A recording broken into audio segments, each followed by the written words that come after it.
Welcome to the Banker Lamp. Please enjoy the video. You begin by signing in and going straight to your orders. This gives you the live state of each purchase.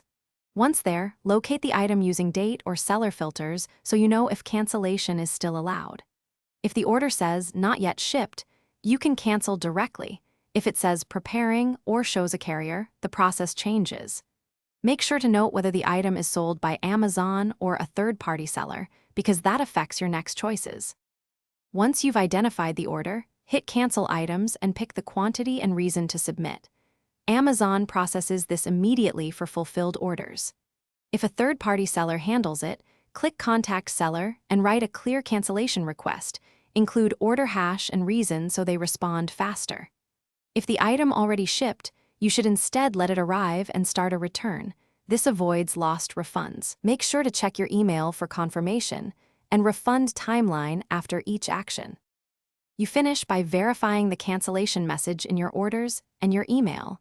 Refunds usually show within a few days to your original payment method. If you don't see confirmation within 24 to 48 hours, contact Amazon support via chat or phone and provide the order number. This speeds resolution.